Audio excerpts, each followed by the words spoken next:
Hello everyone, welcome to engineers platform. BTSC की तैयारी करने वाले सभी बालक, एक महत्वपूर्ण बातें, आप में सुबगाहट थोड़ी सी कम हो रखी है। क्यों?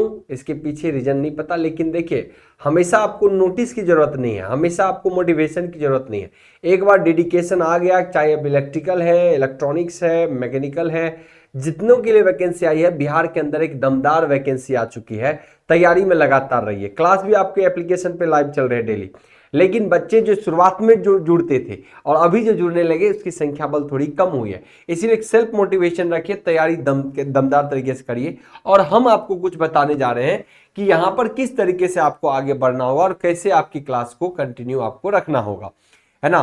ध्यान रखिएगा, बहुत सारे ऐसे बालक होंगे बीटीएससी वाले बालक, वो हिंदी में भी चाहे तो आपको एडिशनल एक मौका है, आप उसको भी फॉलो करिएगा, वरना इंग्लिश के क्लास ऑलरेडी आपके चल ही रहे। अब यहां पर मैं बात करूं बीटीएससी को लेके, जो आपका सिलेबस है, एक चीज मैं और बता देता हूं। जो आपके सिलेबस है, चाहे ट्रिपल ई डबल ई हो या फिर ट्रिपल ई हो, और ये दोनों का सिलेबस तो सेम है, लेकिन ईसी वाले जो बच्चे हैं, इनका सिलेबस लगभग 70% सेम है। 70% क्या है? सेम है। तो आपको थोड़ी अच्छे से मेहनत करने की जरूरत है, जम के तैयारी करने की जरूरत है, ताकि आपका काम हो जाएगा। ठीक है ना, आपको अच्छे से मेहनत करने की जरूरत है ताकि आपका काम हो जाएगा। तो यहां पर क्या पढ़ना है, सिलेबस ऑलरेडी हमारे पास है।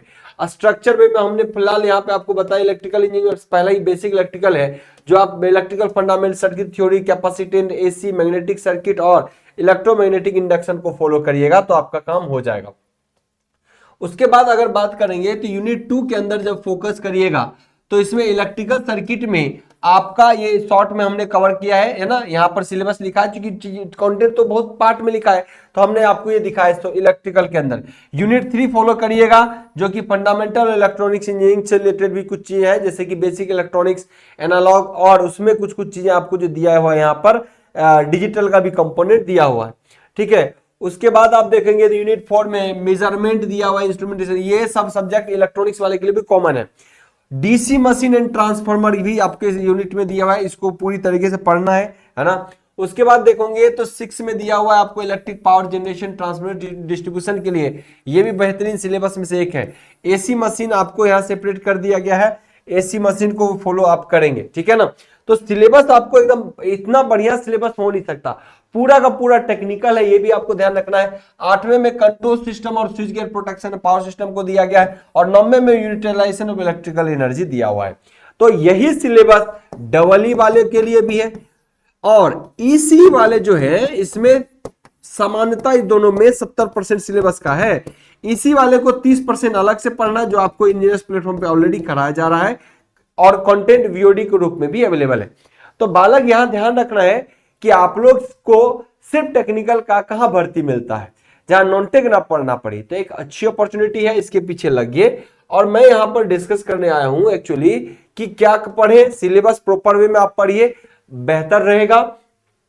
सिलेक्शन कैसे होगा बालक? अब सिलेक्शन यही होगा कि अगर फंडामेंटल तरीके से पढ़ेंगे, साथ के साथ आपको क्लास मिल रहा है, डीपीपी मिल रहे हैं, एमसीक्यू प्रैक्टिस मिल रहा है, आप बेहतर तरीके से करिएगा, आपका काम हो जाएगा। और समय अभी भी आप ये लगा लो तो 3 मंथ से पहले ये बीटीएससी का एग्जाम अभी नहीं होने वाला है। 100 दिन का टारगेट रखिए, आपका काम होगा, कहीं कुछ नहीं, क्योंकि बीटीएससी जे का भी कुछ नहीं हुआ है, तो बीटीएससी लैब असिस्टेंट उम्मीद करते हैं उसके पीछे ही होने वाला है।